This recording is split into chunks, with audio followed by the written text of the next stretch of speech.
Good afternoon, good evening, everybody. Welcome to another edition of the Nevada Trappers Association Quarterly Podcast. It is September 29th of 2025. We're just wrapping up the summer. Actually been a pretty decent summer, not that high. I don't know what that portends for winter, but I'm hoping it means it's going to be a harsh winter. I hope. What do you think? I'm hopeful as well. I haven't read or heard anything to say one way or the other, but I agree with you. I hope it is. Hopefully it is. So on this episode, we want to talk a couple focus areas. One is, of course, we got the trapping season that's upcoming, the 25-26 trapping season. And then we also have a guest, Nicholas Gooley, Nick, who is associated with WIN and a couple other organizations. I'll allow him to kind of extrapolate on that, speak on that himself. That way I don't forget anybody important in his life. So, as you all know, because you're used to seeing, you got myself, Daryl Scabina, just some dude who runs a podcast, and Neil Cheney, the president of the Nevada Trappers Association. Was it 2 years now at this point? No, about a year and a half. Year and a half? Okay. Yeah. When's the next election, by the way? That's a good question. I'd have to ask our secretary or Joel. Whenever they tell you, huh? Yeah, whenever they tell me. Yeah. Awesome. And of course, Nicholas Gooley. Nick, I'll let you introduce yourself. Give us a background landscape of who you are, what you do, who you're associated with currently, and kind of just whatever else you want to talk about up front. Sounds good. Hey, everybody. My name's Nick Gully, and I am a retired police officer for the Las Vegas Metropolitan Police Department. Been retired about 5 years after 27 and a half years of service. Lifelong Nevadan, over 45 years, hunting and fishing in the state, active in conservation efforts with Nevada Department of Wildlife.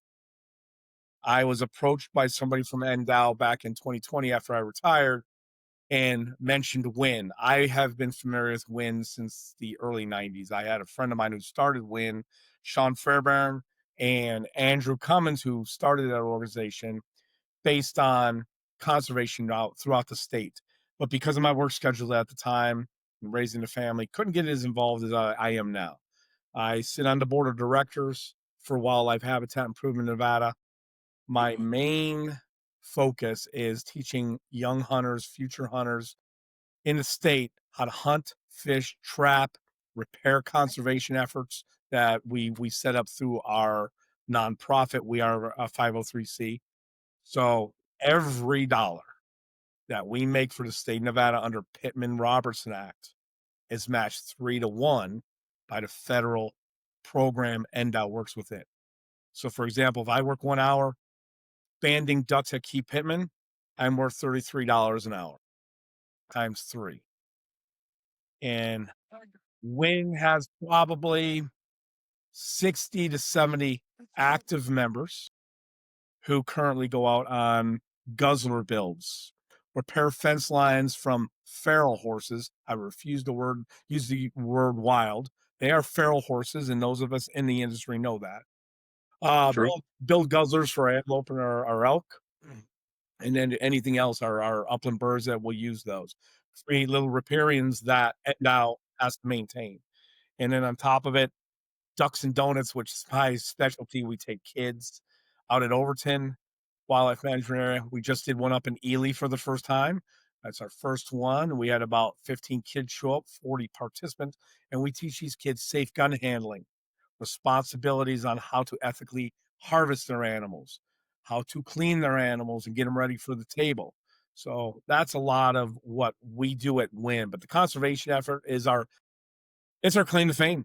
I mean, we are one of the largest nonprofits currently in Nevada supporting conservation efforts, and they're all hunters and fishermen and shooters. You know, it's interesting. You as you were talking about that, I was thinking, because quite honestly, I won't say this is new. The idea of being active in conservation or this type of activity is new to me. I've been hunting my whole life, and it wasn't until, but Neil's probably really tired of hearing the story by now.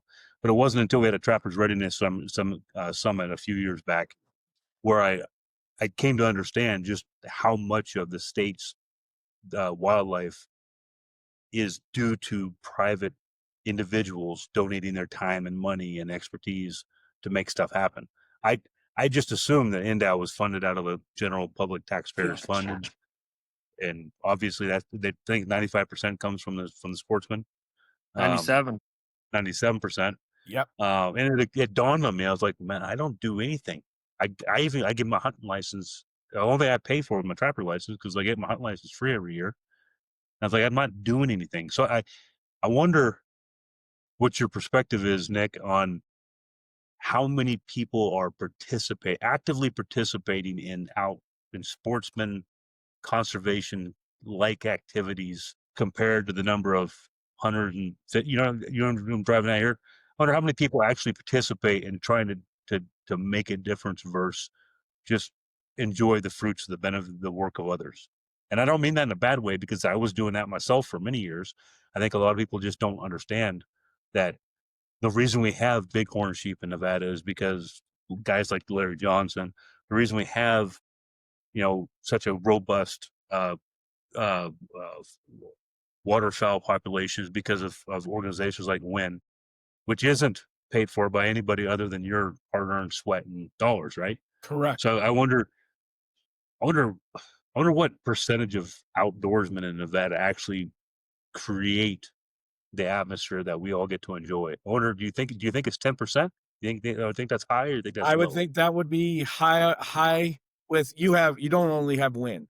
Okay, let's take in NBU, the fraternity of Bighorn Sheep, your organization. There's a lot of organizations that are doing what I'm a big baseball fan. So they play small ball. They know how to bunt, they know how to steal the bases, and that fills in the gaps that NDOW can't fill in because of personnel issues, lack of money, whatever bucket they're pulling out of. So I would say you're less than 10%. And it's not because people don't want to engage, it's people didn't know. Yeah, no, absolutely. Even as a young man in Nevada, I was a quote consumptive user because my dad didn't know anything about conservation. He thought hunting and fishing was our way of being conservationists. I mean, our Bible says it: arise, kill, and eat. Okay, so that's how I was raised. Then Bart Tanner, who was an NDOW employee out of Key Pittman, one day says, "Hey man, I could use some young help out there. We're going to put in some culverts, redivert old farming practices into current stuff back in the early '90s. Can you and your dad come out?" I was just duck hunting. Sure, no problem. Didn't know anything about it. Did it and fell in love with it. Started doing the culvert reintroduction up at Key Pittman, working at Paranagit Wildlife National NWA, banding birds. I mean, years ago in the Paranagit Valley, migratory laws state that if the federal government has to go up to Reno or Carson City and gather geese because they're on the runways of the airport or on the golf courses, by law, they have to kill them. By law. So NDOW married themselves up with the feds and says, well, what if we translocated those geese, such as into Kirch, WMA, Key Pittman, even always down to Overton? That gave the hunters a chance to harvest an animal that was going to be destroyed by the government. And that creates license sales. So it's a good way to be a conservationist. Well, I started getting involved in all that, not knowing anything about WIN and donating my time to NDOW. And that's when they said, "You're doing so much." Not to toot my own horn, but 2023, I was named Sportsman of the Year. I did 781 hours in the field as a WIN member, donating that time and efforts back into the state of Nevada. The feds matched that. So I'm a rarity. But like you said, you didn't know much about it when you were younger. I didn't either. This was a new thing for me in the last, 5 years with WIN. But I've been doing it for 35, 40 years, not knowing anything about a 503C or anything that gave back to NDOW. Because I was under the assumption NDOW was the end-all be-all. They ran the volunteer program. So I think the nonprofits, including us, need to do a better job with today's social media, getting out there and reaching out to the young future conservationists and hunters and fishermen and trappers. We got to do it, even as at our age. We got to learn it if we're going to perpetuate this. So it's because I'm mildly intellectually challenged. I had to do the calculator for it, but that comes out, if I did my math right, and I could have screwed it up, that comes out to 97 days. More than Again, I'm mildly intellectually challenged, so that's a little over 3 months worth of work. That's a lot of time. Yes. Are you still married, or how's that divorce going? Yeah, my wife works Monday through Friday, and again, this is when I retired. So I have a little quote I say every day Saturday. People, what do you do? Every day Saturday. I did my living, what I dreamed to do for years of being a law enforcement officer, made some right choices on the investment portion, and it's worked out. So yes, I'm the rarity. I have a lot of time, and I would never expect anybody to do that. But even if a person could come out for 2 or 3 hours, I've got some elderly gentlemen who can no longer walk. All right, but they come out to projects and they hand out water. They get the sign-up sheets ready for Department of Wildlife that we have to sign off on, the hold harmless forms and the sign-up sheet to show. So I've got a position for anybody. I had one guy call me about 3 months ago. Hey, I want to get involved, but my son's 3 years old. I don't care, bring him out. I count him as a volunteer because that kid, hey, go grab that shovel for that guy over there. Whatever it is, there's a position for somebody. I don't care what age you are, man or woman. We're starting to see in this industry a lot of single mothers reaching out to NGOs throughout the state. Really? To learn how to hunt. Let's go. Yes, we have a woman. Want to learn how to hunt for themselves, or they want to learn? They want their kids to learn, or both? They both. They want to learn for themselves, but the biggest thing is maybe because the father figure's not around, they've learned to network. Now we're talking, women that are between 25 and 40. Okay, so they're used to raising their kid by themselves, but there's not that father figure in the kid's life that knows about the outdoors. We have a woman on our board. That's how we met her. She came to volunteer at our banquet. We have a banquet once a year. I think it's March 28th of 2026, where we have almost 900 attendees. Mm-hmm. Right? We auction off the mule deer, one of the mule deer tags. So that this year went for 185,000, matched 3-1. Amazing. I know, for a mule deer, right? Year before it went for 235. But that's matched 3-1. 100% of that money earned at that banquet, because it comes through WINS nonprofit, stays in Nevada. It's amazing. So I love Ducks Unlimited. I love Delta. I love Rocky Mountain Elk, which I'm a member of all. But that's a big conglomerate, and they get to take your money and send it wherever they want to. Fraternity. I'm sorry. Go ahead. No, I was just gonna say, I was gonna pivot to more the Trappers Association stuff, but I want to stick with you for a little bit, Nick. Okay. I want to kind of round up the conversation with you. Then how about we wrap this up with more of the Trapper stuff? Because one thing I think I've started to recognize over the past couple of years is that as sportsmen, we've finally recognizing that, well, why weren't we winning the battles? Why weren't we winning the hearts and minds of people?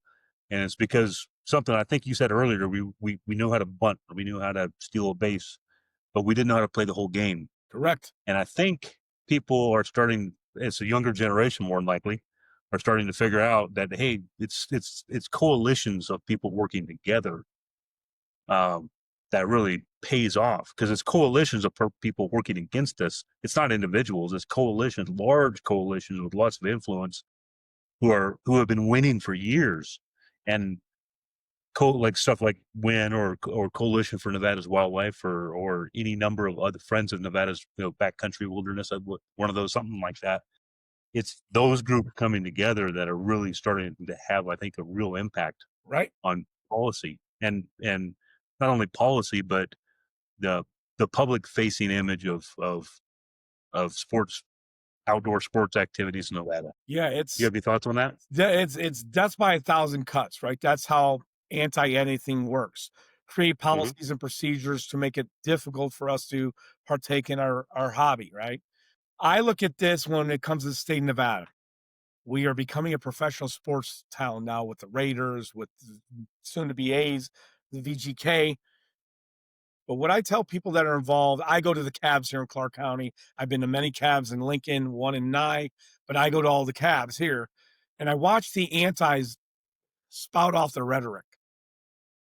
When I started going 2 years ago to the cabs, there might be one or two active outdoor enthusiasts like myself or Ron Stoker or Neil, but there'd be 11 antis across the room. Now it's the opposite. There's three, and there's 15 of us on the other side of the room. So you're right. It's gaining momentum, and it could be from the 25-year-old young man to 75-year-old, God rest his soul, Robert Gaudette, and laying it down in there in front of the cabs going, no, we're not going to stop predator control programs. We're not going to stop trapping. It is a proven science that it works for the ecology of the state's animals, which is a commodity. So that's how I feel about it. No, and that's, I think, spot on. I would offer to the larger audience who don't know, the cabs that you spoke of as the county advisory boards. Each county in the state of Nevada has a county advisory board for a number of reasons, one of which is wildlife services. They serve as the local voice to the Wildlife Commission on policy and just things to do with the outdoor stuff. That was a really terrible way to explain it, but I know, Neil, you're a member of a cab. I'm a member of a cab. Nick, are you a member of a cab as well? I do not sit on the board. I've been asked to. There was an opening this past year. I regret not doing it because I feel that I have a stronger voice outside the board. All right. I sit on the Wildlife and Agricultural Committee for Governor Lombardo. And so I get to I have a seat at the table, but I don't need to be serving the food. I get to listen, take in the intel, and do what I used to do as a police officer, as a detective. So I feel that it's better for me to be on the outside. I can be a little louder and not have to watch what I say and play any political game for anybody. I'm here for our future hunters and fishers. It's interesting to say that because I will say that I have never censored my opinion during a cab meeting, but I have right back here Right. had a voice go, "Hey, what are you saying? Is that going to go over well?" You know what I mean? Correct. It's never stopped me from saying what I wanted to say, but it has made me pause and go, I might not be smart. Right. Right. And As an example, we had a petition. Neil, you've probably seen it. There was a Native American tribe in Washington who wanted to transfer a bunch of pronghorn from Nevada up there, okay. which, at surface level seemed like, okay, whatever. We ended up recommending disapproval of it for a couple reasons, but I jokingly said, well, will they take a couple hundred horses as well? But later I was like, well, you might want to strike that from the record because that will be me can't forget. Yeah. The wild horsing is a hot topic that nobody wants to touch. That's true. Go ahead, Neil. To get back to your other point though about the momentum we've been building, I've noticed, I know sitting in on some of the coalition meetings, we had a small group of guys that were super strong and super good at what they do on protecting all of our hunting rights and everything. And it's growing now. I think the last 5 or so years, maybe more. They're all getting up there in age, and they were all kind of like, "Hey, we better start figuring something out to pass it down." I know that's why Joel called me and told me he wanted me to be the vice president, as they're trying to get some new blood in. He wanted to be able to show someone the ropes before, you know, before his time was up. He didn't want all this work that he'd done just to go to waste in 5 years after he was gone. So, and I think that that's with everyone there. They all believe that this is way bigger than themselves.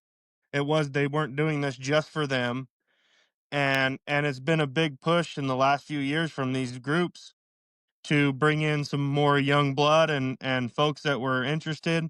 And in turn, I noticed like this year, the coalition started a pretty decent Facebook campaign. They're kind of getting out in social media and advertising their cause more, which is not something they did in the past very well. So I think it's just rolling momentum and momentum, and it's just going to get bigger. And that 10% we talked about earlier, or less than 10%, is probably going to grow. I think.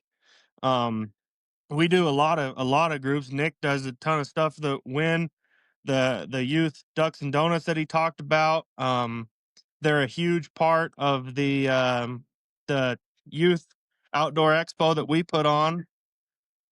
They're as much or more of it as the Trappers Association are. They jumped right in. In fact, I got Ron, who is one of the main guys on Win, to be our vice president. So, and I'm also sitting on the board of Win with Nick. So, Yeah. And um, and Neil, you could see how much your event at Illapah was such a success. And it's now a priority for Win. I mean, it is. we've been talking like, hey, we're in. Just like Ducks and Donuts. No, the Illapah Youth Expo is we're in, because it's going to perpetuate to the future generations that we need to sustain our sporting, our outdoor sports.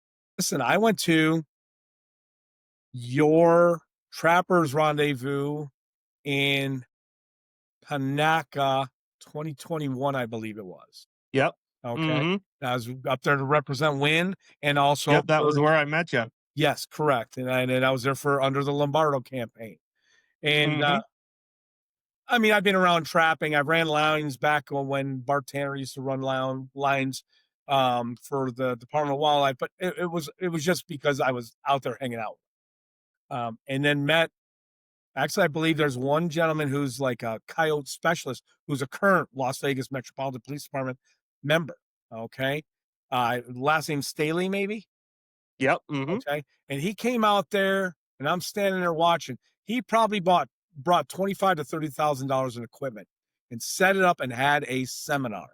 And I sat back there and I went, wow. And he let everybody touch everything and play with it, hands-on stuff. And there were people that had never, like me, had never done anything like that before. And now, like, wow, well, what's this? Well, where do I buy this? And he has been very vocal when it comes to the night vision and thermals. Now he showed up to the last couple cabs with me and Neil, and he spoke his mind about it. So, and I would say what do you think, Neil? In his mid-30s, maybe, or late 30s? Yeah, probably. And he's got Probably, yeah, kids, mid to late 30s. and he's bringing these kids up the same way. That's where we, as the NGOs, come in. I learned stuff at your rendezvous as a non-trapper individual that I went, okay, now I'm it. I started trapping the next year over at Key Pittman, right?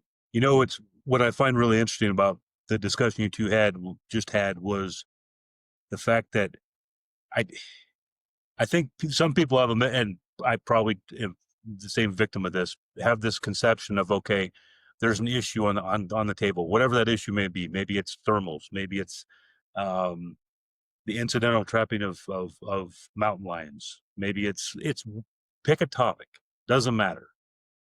Okay, we took that topic to the game commission. We were able to get it squashed. That's not the end of it. No. 3 years from now, 5 years from now, it'll be back. And if you talk to the old guys, and not to call Joe old, but Joel's old. You've been doing this since what, 72? Yeah. It's cyclical. Mid-70s. Every 3 to 5 years, he's fighting the same battle over and over and over. And to that point, the mixture of the younger crowd with the older crowd is good, because it gives them the context to understand that this isn't a new conversation. This is a conversation that keeps getting revitalized. And specifically with the cabs, I've heard, I haven't seen it myself, because quite honestly, Lyon County cab is generally about us sitting in a room. Very few people from the population, from the civilian sector, show up. But I've heard that the antis are pushing hard to get rid of the cabs. Yes. Because they, for whatever reason, they think it's a waste of money. I'm not sure. I'm not getting paid to go down there, once every couple months and think about this stuff. So I'm not sure what the money is, but it's good that your organizations like yours, I think, are absolutely key. The Nevada Trappers Association, and Neil, you can disagree with me on this if you want. I think we're a fairly niche group of individuals. We don't have, in my opinion, it's difficult to recruit younger people into trapping because there's such a stigma when it comes to trapping. Just watch, was it 101 Dalmatians, right? I mean, or Bambi and whatever. Now I hate trappers, but duck hunting and water, that type of stuff is cool to the younger kids, I think. Yeah, it's So it's a little fast paced forms, and that's what unfortunately today's generation are stuck on these cellular devices and on these computers, and they need that instant gratification. Well, shit, I've seen Mhm. kids in the blinds in 20 minutes and they're bored out of their skull. So you redivert. You talk about the coots and explain a coot is not a duck; it is a rail, and you give them that biology that they can sit back and chew on for a little bit. I had one of the coolest experiences ever in a duck line with Ron Stoker. Is basically, I call him the president of Win. He's not the president, but he's revitalized this organization in the last 6-7 years. And he asked me to go to the very first Ducks and Donuts that they had approximately 2021. Would you come out and be a mentor? Sure, why not? And I got teamed up with his son, who at the time was 12 or 13. And I'm 57 now, so that put me at probably about 52, 53. So we're out there. It's a slow day. It's 55, 60 degrees, too warm to kill ducks, but we got conversation. And I made the kids turn the phones off and we talked gun safety. We talk ethics, how we pay attention to other people in the blind. If they're getting ready to shoot, you don't shoot, you watch for them. And all of a sudden, Ron Stoker's son, Mitchell, reaches into his backpack. Says, "You hungry? We just fed these kids 1,600 free donuts, bacon and eggs and pancakes." And the kid's a little rail. He whips out a can of sardines, hot mustard oysters, Ritz crackers, and barbecue potato chips. Well, of course I'm an old fat guy. I want that. And we sat there and I looked at this kid. I go, "You're an old soul.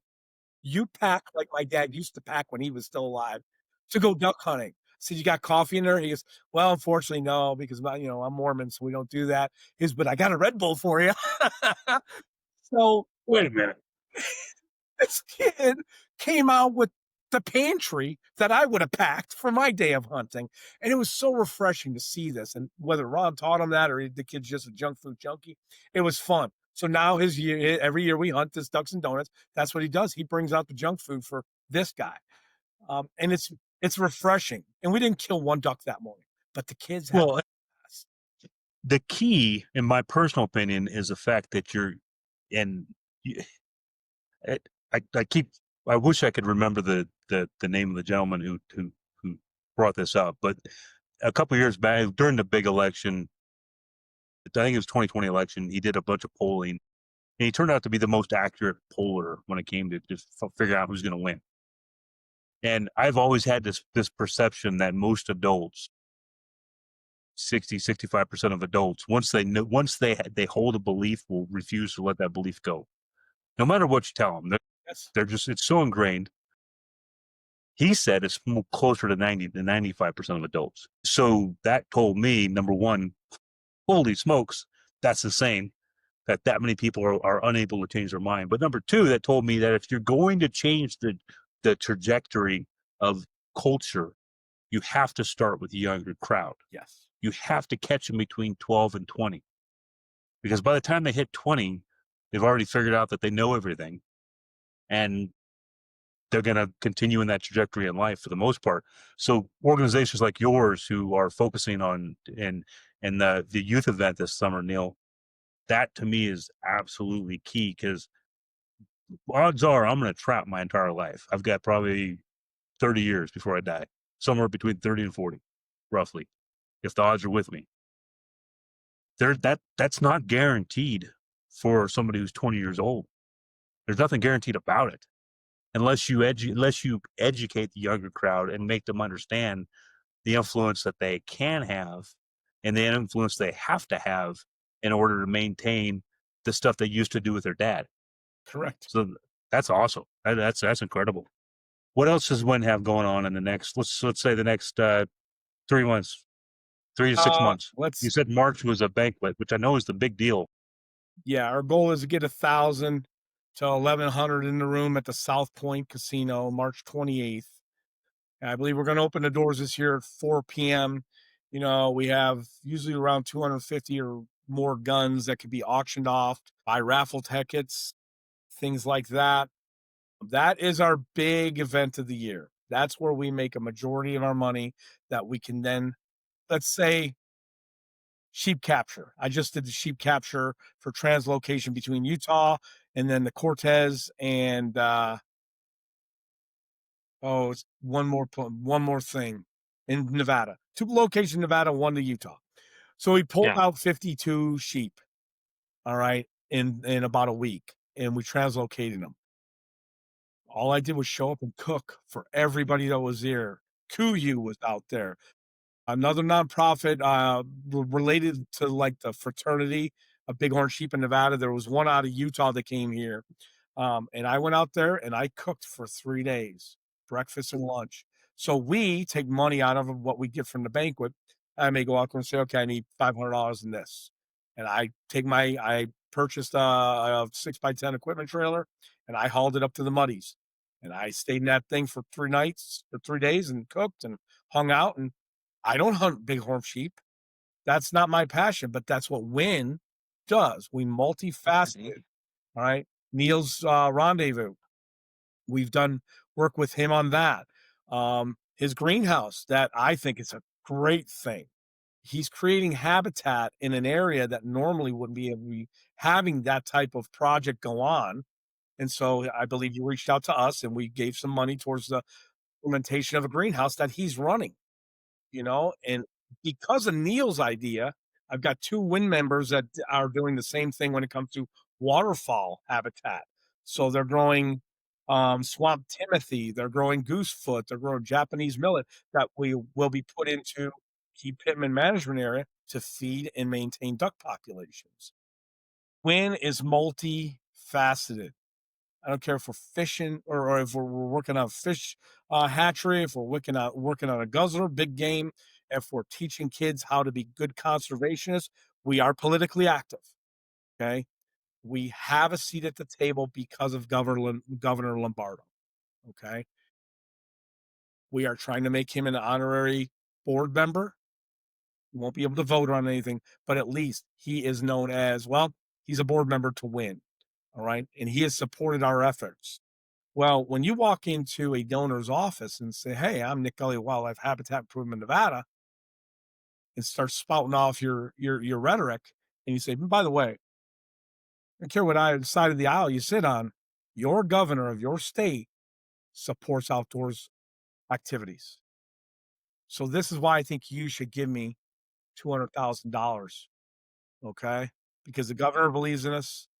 I think you need to also. I see you're a hunter, you're a trapper. Let's sustain this." And that's good stuff. This organization has changed from the 90s when it began to what it is 2025. And you know why? You had 2 young dudes bring it back to life. Ron Stoker and Brian Burse. They grabbed the bull by the horns and they ran with it. And When they started, there was less than 10 grand in Wynn's bank account, and correct. now they're turning north of $200,000 profits on a banquet every year.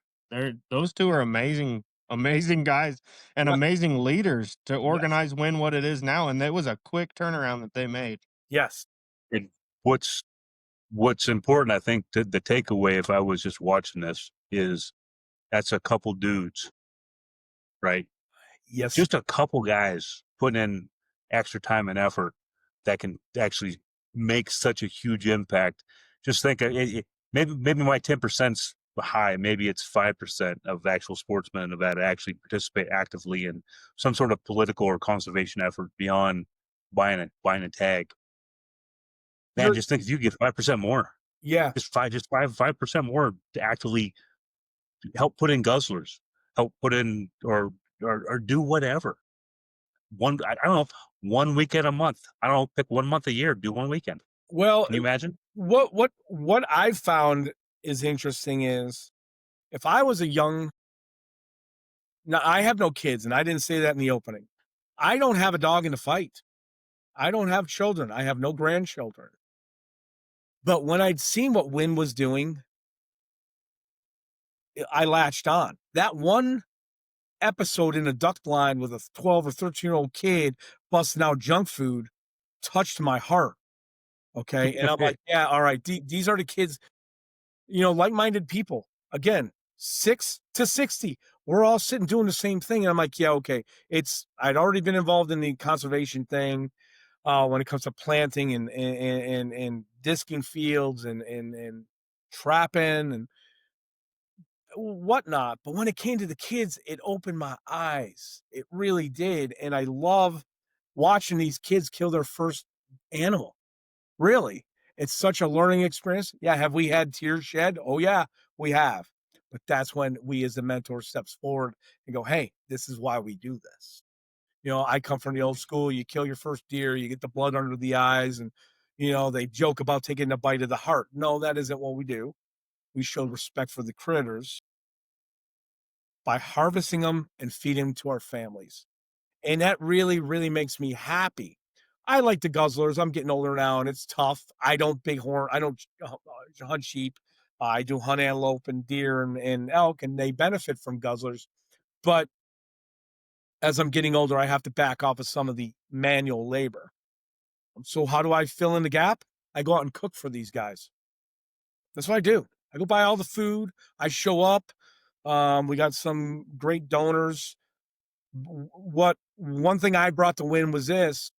We try to use Nevada-based businesses. Two Bitches Bourbons. Yeah, I'm gonna throw out some shameless plugs here. All right. You've got Field to Grill, which he is our president. Rydell is our president of Win. Field to Grill. You want to talk about a guy that can cook and he's got products out there. Yeah, great. And he shows up at all the carp rodeo. Who would ever think about eating a carp? Not me. That dude I went out would. there. I got to sort that out. That's a big fish. Yeah, right. But these kids went out there and they slayed the friggin' fish, and he fired up the grill and he made fish tacos. And I'm like, How were they? and he How were they? won my heart over. I'm like, it was good stuff. All right. It was Good stuff. really good stuff. But Go Hunt. Go Hunt is a sponsor of ours. So we use their products when it comes to, I don't know if Neil's or if you guys are using it on a Trappers Association, but when I'm out checking duck nests and trapping, I'm using to run my trap lines, checking my goose nest. Hey, what did we do in 2024? Because I could put some notes in there. Where was this located? So Go Hunt's app. behind it. Yeah, their app. I love their app. Mm-hmm.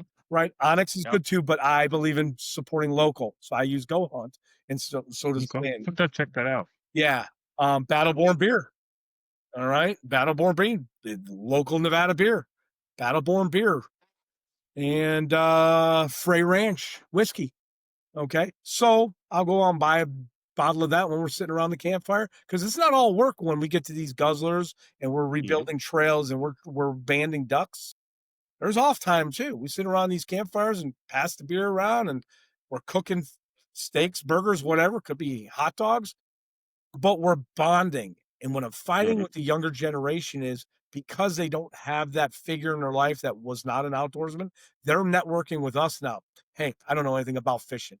What do? Go talk to this guy. And hey, by the way, I got an event coming up in about a month. Why don't you come on out there? You can meet like-minded people that will be willing to show you what you are wishing to do.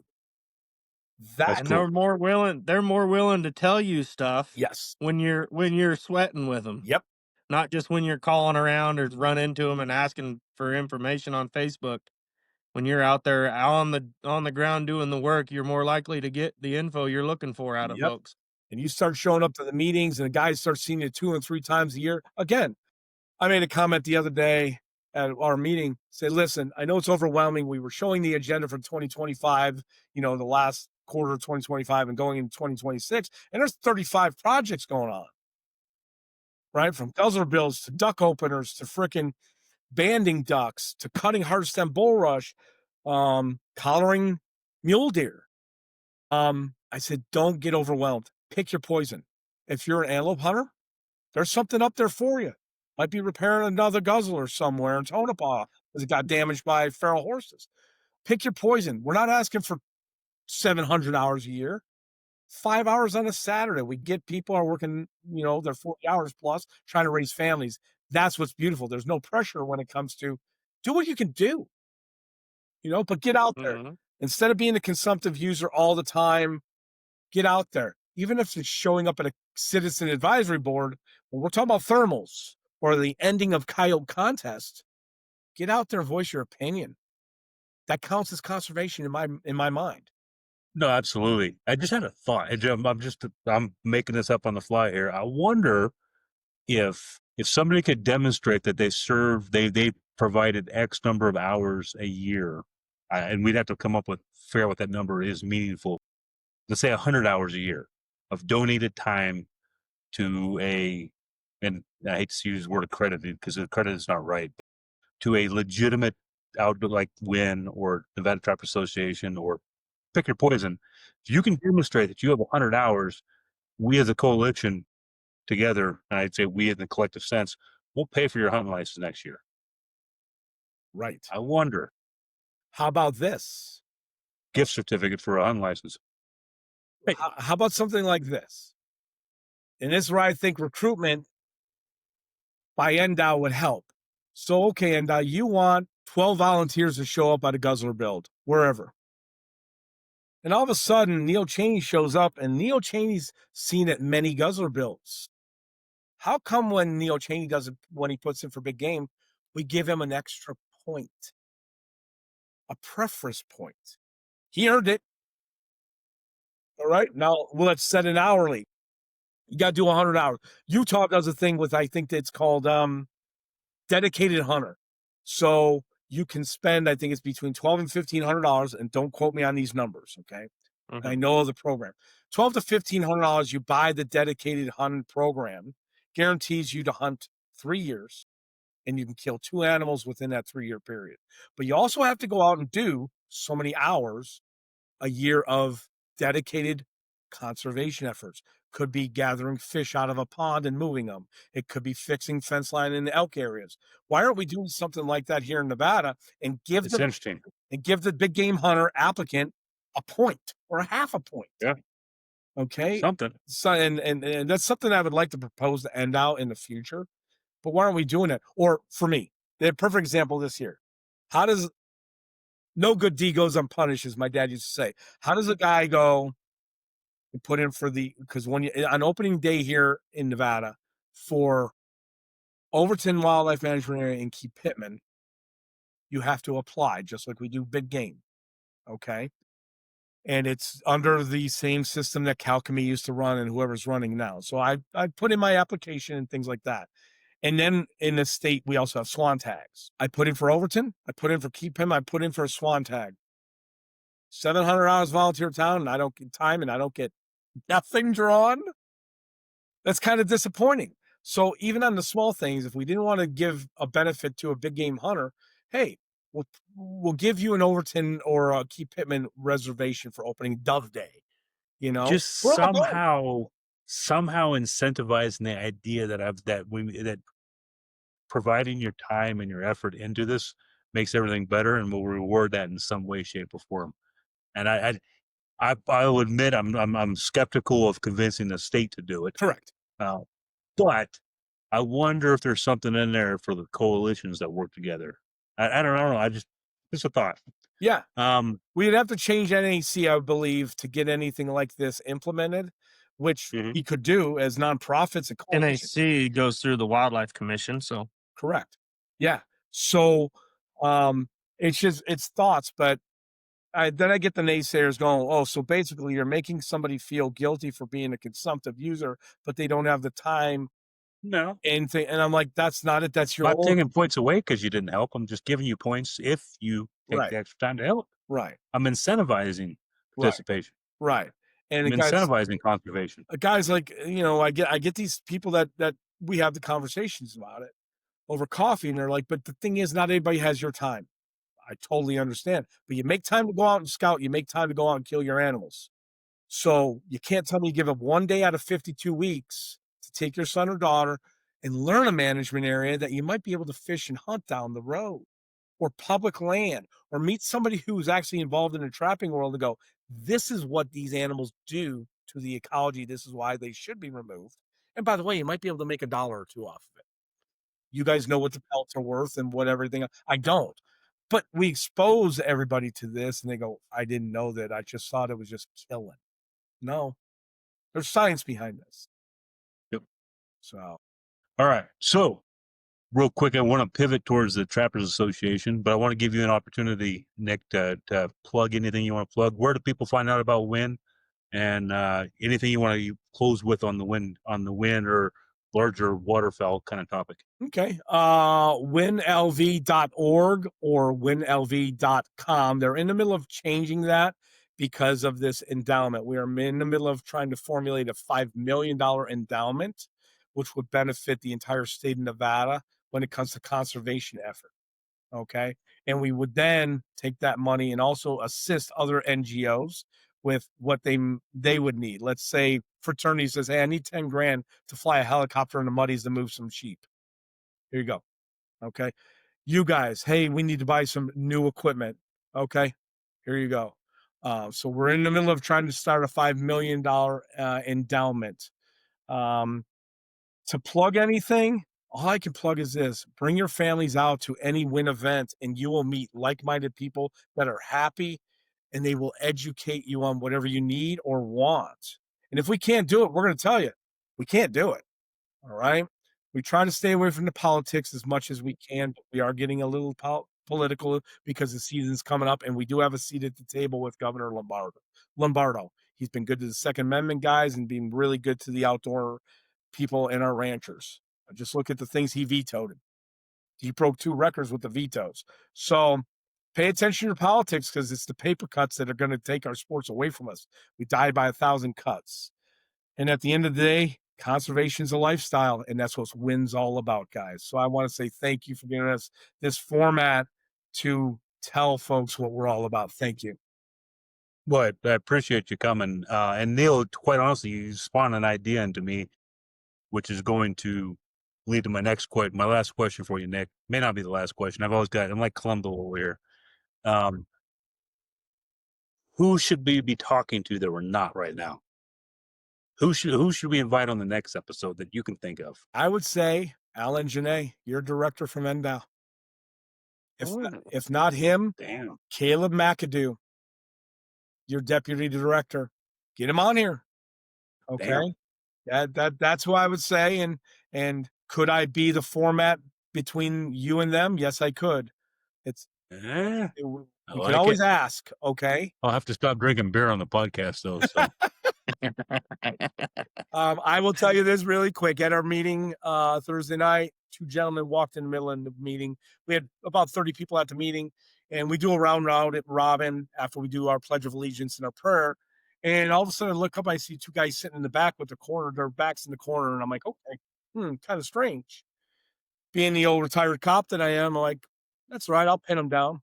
Hey, see, we had a couple new folks join the meeting, and we already did a round robin. Would you like to introduce yourselves and any questions? This is Win. And I had already gone through the Pittman Robertson Act and how 3-1 when it comes to the 4 new members that showed up. And the guy tucked his shirt down, like, oh crap. Stood up and he says, hi, I'm Alan Janae, director of NDOW. This is my deputy director, Caleb McAdoo. And they showed up at our meeting unannounced. And Dang. I'm like, wow. And he sat back. He goes, I want to say thank you for everything that Win does. We cannot do half the projects we do because the funding you provide for us and the man hours and woman hours that come out here and help us. We just want to say thank you. That's And cool. then That's awesome. he's like, Nick, whatever you need, I can show you the text right here. And then Caleb said, whatever you need 24/7. Any questions, you reach out to us right away. You got it. That's cool. So I think That's the relationships that make things happen. yeah, Win has Yeah. opened doors for many of outdoors enthusiasts. So when you asked me that question, I think that would be an ask. You know? Agree with you. I know. I wouldn't say I know very well all 3 of Mike, Scott, Caleb, and Alan, but I'm very familiar with them and have talked to them on multiple occasions. I think all 3 of them are very good stand-up guys. Yes. Very responsible, good men. So Yes. that's a great idea. I would never even have thought of that. He's swinging Yeah. for the fences. Yeah, so you got to swim for the fence. Shoot. All they can do is say Yep. no, gentlemen. But the thing is, what I've learned about both Caleb and Alan, they are very, very open to suggestions. They're going to tell you no. Hey, we can't. All right, and then we can't be pissed off about that. All right. Mhm. But they are limited by budgets and personnel constraints and things like that. But at least you can have an open door with them and say, well, this is what we need on our end when it comes to the Trapper Association. So That's good stuff. Yeah. Stop drinking beer and put on a pair of pants when we have that interview.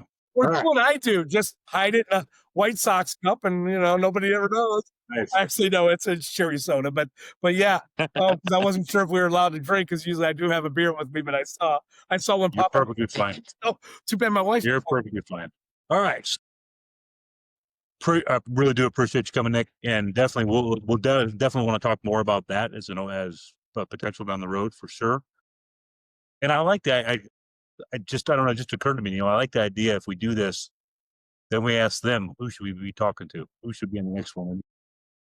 Because to develop that, I mean, we can talk amongst ourselves for the last year or so. Really, quite honestly, we've got Joel on here a couple times, but for the most part, it's Neil and myself. And I like the idea of expanding it even further and bringing in more people. But pivoting really quickly, we have a little bit of time left here. I don't want to keep anybody too long, but we do have the trapping season coming up. I think November, is it November 1st this year, Neil? Things kicking off? Okay. Yep, November 1st. And so to be clear, November 1st is the November 1st till February 28th is a Bobcat season. Of course. Bobcat and Gray Fox. Yep. I believe now those are the Bobcats really the only one I've been paying attention to. I think the Kit Fox and Red Fox start October 1st. But don't quote me on that. Buy it's the Upland and Fur Bearer book that Endow puts out, and look at the regs and make sure. You're not going to get out of a ticket by telling a game warden I said so on a podcast. So, But Neil, make sure you fact check me. Neil said, that's what I heard. Yeah. But yeah, I'm pretty sure Kit Fox and Red start October 1st. Gray and Bobcat start November 1st. So, yes. Have you done anything different this year to prepare for this year based upon lessons learned last year? No, same as last year. I haven't done a thing. I'm always till the last minute. I'm bad about that. I do have some traps I bought from Joel at the end of February last year that have already been dyed and waxed. And Right. that's more preparation than I've ever done. So I'm excited. Those will be the first ones in the ground. They should have lots of good habits. They come from Joel Blakesley. So good point. No, I have to admit I've been really slow this year getting ready. I was wanting to a couple things. One, I wanted to build a tank so I could boil my traps and then let the garbage that boils off kind of slough off without having to raise them up through the water and then just recover them with garbage again. Mm-hmm. But I haven't done that yet because I've been messing around. But then again, as I was telling you before that we started recording, quite honestly, that the prices are so terrible. I don't know if I can justify the gas, although I'm going to. Let's be honest. I just don't know how far I'm going to make that line, how far it's going to take me. I may end up focusing more on calling this year, just because I can run out real quick after I'm done working and make a call, whereas I can only check traps once during the week. So I don't know. We'll see where I go this year. I don't know. We'll see. Inevitably, I'll end up putting some traps out someplace at the last minute without any real preparation, which accounts for my lack of catching much of anything. But anything. I can't think of anything from my participation in the cab or just talking amongst the coalition or with friends and family. I can't think of anything different this year wildly when it comes to policy or anything. Can you? As far as I'm aware of right now, we don't have anything going on against us. So, but I know there's a couple things our partners or brothers over at the Nevada Predator Hunters Association been watching this thermal ban carefully that they were talking about doing during July 1st through the end of December, and it doesn't look like that's going to go anywhere. They upped the demerit points to 12 if you get caught doing that, and I think that satisfied whoever it was that was kind of behind the banning the thermals during that time of year. As far as I know so far, I don't know if anything else is going to come more of it, but I talked to George. It hasn't been a lot lately, but they're all through last winter. I talked to George Forbush quite often. We bounce ideas off of each other. Uh, but no, I don't think anything as far as us wise is on the horizon. Okay. Just so you know, Nick, I killed your mic because I'm getting some echo feedback from your end. I see that. Okay, I'll turn it off. No worries. Yeah, not wanting to stifle you. So if you want to come on, throw your hand up and I'll unstifle, or you can unmute yourself, I think. Yeah. No, the thermals was actually on the last cab discussion. I mean, it's an interesting conversation because I can understand both perspectives on that. But to me, it ultimately came down to you hold somebody responsible. If they're doing something stupid, hold them responsible. Why am I going to hold the entire state responsible for a couple idiots? I felt the same way. Spent 20 years in the Marine Corps getting mass punishment. I'm tired of being mass punished for other people's stupid mistakes. Yeah, and let's call it what it is. It's a knee-jerk reaction to a non-problem. All right. And I've gone round and around with some of the game wardens who I'm friendly with about why do I come from law enforcement, but it seems like the Department of Wildlife already thinks everyone's going to break the law. So we need to shut them all down before it becomes a problem. And what was shocking to me in Clark County Citizen Advisory Board from a non-hunter anti who sits on the board. And he made a comment. He goes, listen, I don't hunt, but I own a thermal. So now you're going to make me illegal? I'm a citizen who likes thermals. It's technology, but you're making me illegal. And I don't go out and kill animals. So no, this is not right. And I was shocked That's that this guy spoke up. He goes, and what you're doing is you open up Pandora's box. And he looked right at me. He goes, Nick, you teach search and seizure. That allows a game warden to come into my home, and I'm not even a hunter or fisher, to look for my thermal. He goes, that's government overreach. So when you have anti-hunters thinking about that, that's actually good for us. It's a knee-jerk reaction to a problem that's not there currently. Yeah. So where's it coming from? And if and my thought is, if it is a problem, you have to write the law in such a way as specific to meet the problem. Just generally saying you can't have thermals is just dumb. Maybe if you're in possession of an elk tag and you're in your hunt unit, maybe you shouldn't have a thermal. But that's something that can be determined at the point of contact of why are you here? Well, I have an elk tag. Well, you have a thermal. That's a problem. Why are you here? I'm here to hunt coyotes. I don't have an elk tag. Okay, I don't care. You go hunt coyotes. It'll be interesting to see where the thermal goes. Hopefully that unfortunately, I feel like sometimes those knee-jerk reactions get more traction than we would like them to. But time will correct tell. me if I'm wrong. I think what Endow's worried about is, let's say Nick Gully does own a thermal, but I don't own a tag, but I'm friends with Neil, and Neil has an elk tag, and hey, would you help me out with this? Absolutely not. I'm not risking my hunting career because you have an elk tag. But that's their way of thinking. Well, what if?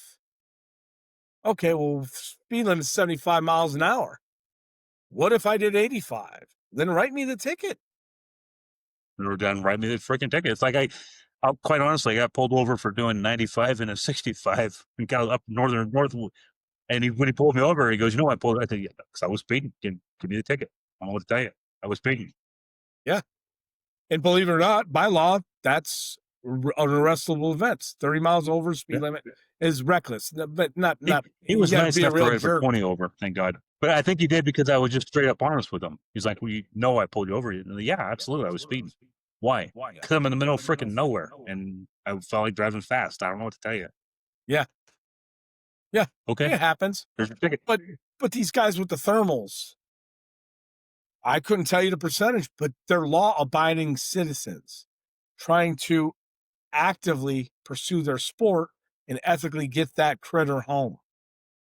For whatever, for skinning purposes, for eating purposes, they're trying to do it right. Why are we going to punish that guy? It's kind of like the Second Amendment argument. You know, unfortunately we had another freaking mass shooting here yesterday at a church, but now here it is. Ban all guns, ban all guns. All right. That's where this thermal thing is landing. True. It really is. And I think the lack of knowledge of technology amongst everybody, including myself, is part of the problem too. Apologize for turning away from here real quick. I just wanted to check something because I want to throw it out there for everybody who's listening. The next next Wildlife Commission meeting will be, if I can find, I should have found this before I started talking. Do you remember when it is, Neil? It's sometime in mid-November, I think. That's when they usually have it, the second weekend of November. Yep. Yes. So the next commission meeting will be held November 7th and 8th in Reno. So for those folks out there who have not been, I highly encourage you to attend it. It's absolutely a learning process and how things work. For those who have been, I encourage you to keep going back because I guarantee those who don't agree with us will keep going. And if we don't show up, I don't know what to say. Any closing thoughts, Neil? The only things I wanted to say before close was we had a successful youth expo. I can't remember if we've had a podcast episode since that this year, but we had 75 kids. There was over 150 people there total. That's awesome. We added a whole bunch of new demos.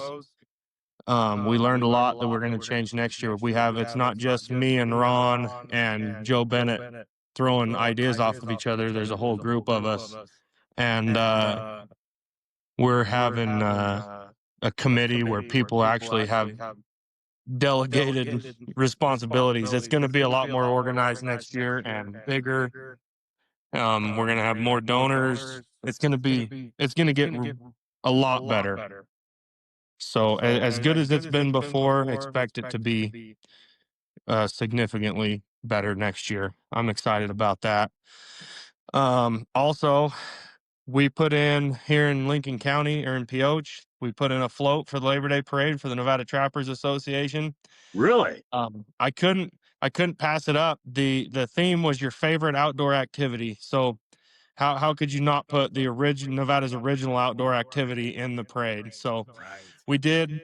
We won first place in the day parade. So it was pretty cool. We handed out a whole bunch of pamphlets to pretty much everyone along the street. So it was good. It was awesome. But What's the date on that one? What's that? What's the date on that parade? It's the Monday of Labor Day every year. Yeah. Really? Yeah. I wonder if we at Wynn couldn't, maybe throw a float in there. Heck Oh, yeah. I'm sure it'd be awesome. Let's We take it do over. something for Bass Pro. For Bass Pro, November 1st of this year, they do a parade, a kickoff to Christmas. Mhm. And so Ron and I are going to decorate the duck boats up, throw the dogs in there, and he's got his kids. I'm going to bring my wife's grandkids, and you throw candy at the kids that are come out for the parade. I'm excited about that. So you guys got something like that for yours? I think I might want to be part of that. Heck yeah. Up there No, for in sure. Lincoln That County. would be awesome. Yeah. I mean, I'm not far from Pioche at all. Yeah. From keep him into you. It's your hop, skip, and a jump. Mm-hmm. So, Yep. Yeah. The last thing I want to say is I hope everyone has a good season. Make sure you check the reg books, follow your laws. It's easy to not get sideways with a game warden when you are following the laws. So Keep it up, and hopefully everyone has a successful season. Absolutely. Nick, any final thoughts? No, guys, thank you again for letting me attend this format and tell everybody about wildlife habitat improvement in Nevada. And again, you guys are a mainstay when it comes to NGOs in the state. Keep it up, boys. Well, we Thanks, appreciate Nick. what you do. You definitely became a huge player in Nevada. And thank you for what you do. Thank you for how you help the Trappers Association, and thank you for what you do for the wildlife and sportsmen in Nevada in general.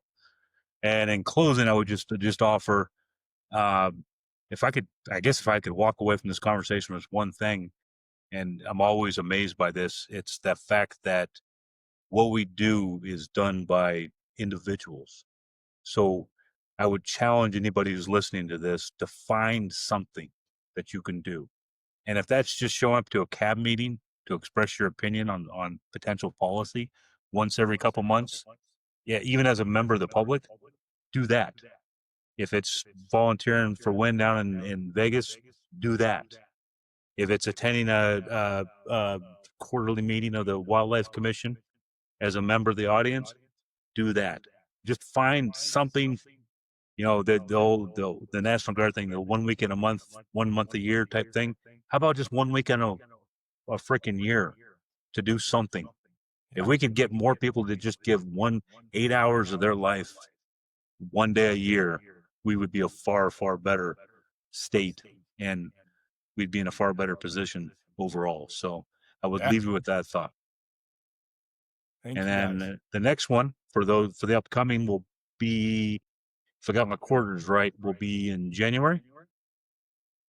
Sometime. You're the boss, Daryl. I'll listen to you. Well, speaking of that, we need to get that guy out in Kingman, because he's a lot better looking and younger than me and smarter on tech. We need to somehow wrangle him into this. Oh, Bryce. I got it. That guy's amazing. So, Yeah. all right, folks. That Real wraps quick, it up. gentlemen, do you Go ahead. know Dwayne and his brother Collie? You should. Yes, I do. Okay. Dwayne and Daryl. Yep. So Dwayne and Daryl were police officers with me in Metro. We all lived in Laughlin at one point in Searchlight. You want to talk about trapping? Them boys were trapping out there, and they've been trapping Northern Nevada for years.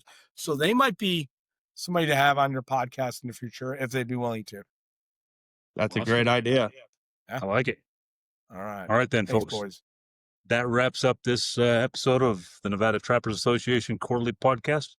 Appreciate your attendance. And as always, if you have anything, don't hesitate to reach out. And I asked Nick for a recommendation for a future guest. Came up with a fabulous idea, but if anybody out there has an idea, don't hesitate to hit us up and let us know.